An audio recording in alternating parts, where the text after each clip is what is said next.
সলিল চৌধুরীর 100 বছরের উদযাপন এখনো শুরু হয়নি, শুরু হবে সেন্টেনারি ইয়ার। তার আগেই আমরা ওনাকে শ্রদ্ধাঞ্জলি দিচ্ছি আমাদের মতো করে। ওনার কিছু গান নিয়ে আমরা একটা নৃত্যানুষ্ঠান করছি যার নাম একগুচ্ছ চাবি। তো আমরা খুব এক্সাইটেড, থ্রিল। আমার সঙ্গে অর্ণব আছে, অর্ণবের কোরিওগ্রাফি, অর্ণবের পুরো ডিজাইনিং, সব কিছু, মানে নাচের অনুষ্ঠানটা। তো খুবই মানে একটা নতুন কিছু করছি আর কি। আমি তো নতুন করছি, অন্য বারো বেটার বলতে পারি।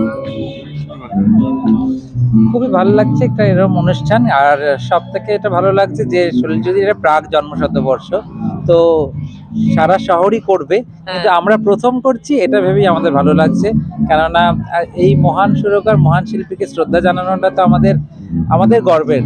আমরা যেটা জানাতে পারছি এবং এই শতবর্ষটা আমাদের কাজের সময়ের মধ্যে পড়েছে, এটা অত্যন্ত আনন্দের। আর অনেক ভালো গান, আমরা রীতিমতো হাঁপিয়ে গেছিলাম বাজতে।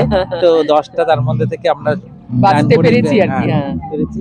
দেবযানী প্রচুর খেটেছে, প্রচুর সময় থ্যাঙ্কস টু দিয়েছে। অর্ণবও প্রচন্ড খেটেছে। ছেলে মেয়েগুলো পারফরমেন্স দেখলে বুঝতে পারবে ওরা কি পরিশ্রম করেছে, এত ভালো মানে করছে কাজ। তো সব মিলিয়ে আমরা সবাই মিলেই খুব চেষ্টা করেছি যেন অনুষ্ঠানটা আমরা আরো ভালো করতে পারি, মানুষের ভালো লাগে। আমাদের তরফ থেকে সলিল চৌধুরীকে, মহান এক শিল্পীকে, এইটুকুই শ্রদ্ধাঞ্জলি জানাতে পারি আমরা। আমার একটি জিনিস মনে আছে যে সলিল চৌধুরীর প্রাক শতবর্ষ স্মরণে যে নৃত্য উপস্থাপনা আজকে আমরা দেখবো, সেটা অত্যন্ত নান্দনিক এবং খুব সুন্দর করে অর্ণব ডিজাইন করেছে। দেবযানী তাতে নৃত্যাভিনয় রয়েছে, আমার খুব প্রিয় বন্ধু এবং অভিনেত্রী। আর অ্যান্ডারসন ক্লাবে AEMPL এর সৌজন্যে অনুষ্ঠান হচ্ছে। আমি অত্যন্ত খুশি, কারণ সলিল চৌধুরী এমন একজন শিল্পী যিনি আমাকে অনুপ্রাণিত করেন তার কাজ দিয়ে, তার সাহিত্য, তার সৃষ্টি, তার সৃজনশীলতা, তার মিউজিক দিয়ে। এরকম একটা অনুষ্ঠানে আমি অংশগ্রহণ করতে পারলাম, এটা আমার কাছে অত্যন্ত আনন্দের। এইটুকুই আমার। দেখুন, আমাদের এটা একটা খুব ভালো উদ্যোগ, কেননা এই উদ্যোগটা আমাদের নেওয়া যেন সলিল চৌধুরীর মতন শিল্পী আর আমাদের কাজ, সন্তোষপুর আগন্তুকের যে কাজ খুব ভালোভাবে, ওতপ্রোতভাবে খুব ভালোভাবে যায়। তো সেই জন্য একটা ইনিশিয়েটিভ নেওয়া যে ওনার প্রাক জন্মশতবর্ষে একটা এরকম একটা ইভেন্টটাকে নিয়ে করা।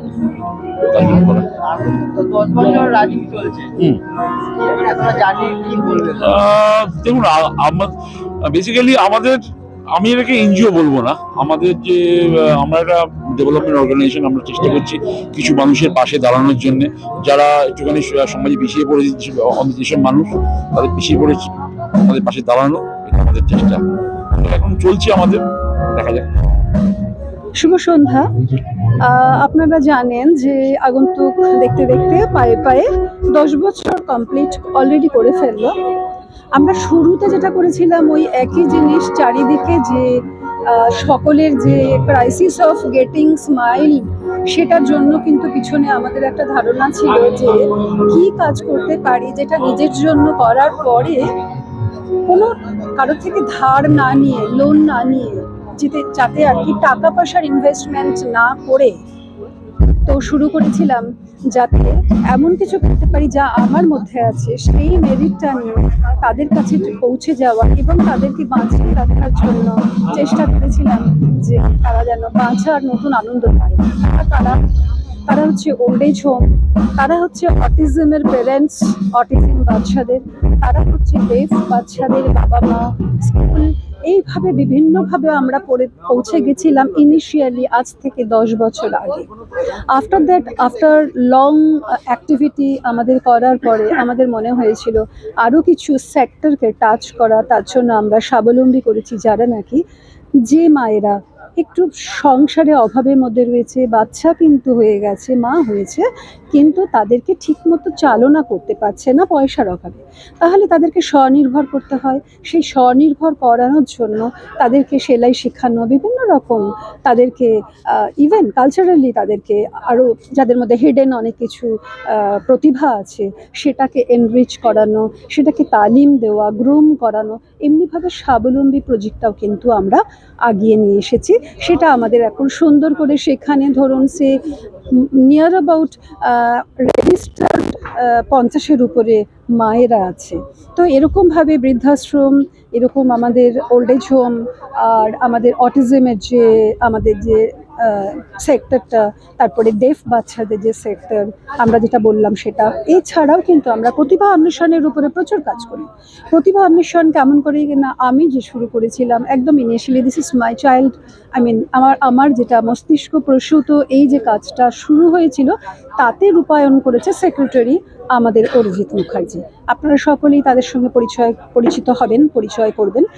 তো সেখান থেকে আমাদের যেটা এলো প্রতিভা অন্বেষণ, আমরা শুরু করলাম, আমার কাছে ছিল ছবি আঁকা এবং আমার সঙ্গীত। আমি সুবিনয় রায় এবং যামিনী গাঙ্গুলির কাছে শিক্ষাব্রতী ছিলাম ছেলেবেলা থেকে, সঙ্গীতও আমার পারিবারিক সূত্রে আমি পাওয়া সব কিছু, সেখান থেকে তাদের কাছে পৌঁছে গেছিলাম। তো সেই জন্য পরবর্তীকাল সময় আমরা কিন্তু প্রতিভা অন্বেষণের কাজে কিন্তু বেশ খানিকটা এগিয়ে গেছিলাম, যেখান থেকে কিন্তু আমরা আরও সুন্দরভাবে মানুষকে টাচ করতে পেরেছি, যাতে তারা আমরা ওদের হ্যান্ড হোল্ড করেছি, তাদেরকে আগিয়ে গেছি, তাদের প্রতিভাটাকে আরও এনরিচ করার জন্য। তো এইভাবে আগন্তুক চলেছে। আমরা কোভিডের সময় বিভিন্নভাবে, যেখানে আমরা অনেকেই পথে বেরোতে পারছে না, তাদেরকে বাঁচিয়ে রাখার জন্য আমরা অনলাইনে প্রচুর তাদেরকে ক্লাস নেওয়া, ডান্স ক্লাস, মিউজিক ক্লাস, আমাদের বিভিন্ন রকম, তারপরে আপনার ধরুন আমরা এডুকেশনের উপরেও আমরা প্রচুর কাজ করেছি। যারা একটু বিলো গরিবানার মধ্যে রয়েছে, সেখানে তাদেরকে পড়াশোনায় কীভাবে সাহায্য করতে পারবো সেটার জন্য তাদের স্কলারশিপ দেওয়া, সেখান থেকে প্রতিভা অন্বেষণ করে। তো এইভাবে আগন্তুক আজকে এখানে 10 বছরের উপরে এসেছে, কিন্তু আমরা অতটাভাবে মানুষের কাছে পৌঁছতে পারিনি। আজ হয়তো আমাদের IMPL তাদের সহযোগিতায় আমরা আজকে হয়তো সেই সন্ধ্যেটায় আশা করি আরও অনেকের কাছে পৌঁছতে পারব। ধন্যবাদ। প্রথমেই আমরা উদ্যোক্তাদের ধন্যবাদ জানাবো, সাধুবাদ জানাবো এইরকম একটি সুন্দর ইভেন্টের আয়োজন করার জন্য। আমরা শুনেছি যে এই উদ্যোগে সামিল যারা হয়েছেন, সন্তোষপুর আগন্তুক বা অ্যান্ডারসন ক্লাব, তাদেরকে আমরা ধন্যবাদ জানাই। আমরা RSB হসপিটাল থেকে আমরা এরকম একটি সন্ধ্যাতে আমরা নিজেদের এখানে ইনভলভ করতে পেরে আমরাও খুব খুশি, খুব প্রাউড। আমরা এরকম সমাজ সেবামূলক কাজকর্ম সারা বছরই বিভিন্ন সময়ে করে থাকি। তো এরকম অনুষ্ঠানে, এরকম কর্মকাণ্ডে প্রত্যেকেরই এগিয়ে আসা উচিত। আর আমরা আজকের যেই প্রোগ্রামের যে উদ্দেশ্য, সেই উদ্দেশ্যে যাতে করে সফল হয় সেই কামনা করব। সমাজের সকল স্তরের মানুষের কাছে আমরা আবেদন জানাবো RSB হসপিটালের তরফ থেকে যে আপনারাও আপনাদের সাহায্যের হাত বাড়িয়ে দেবেন। ধন্যবাদ।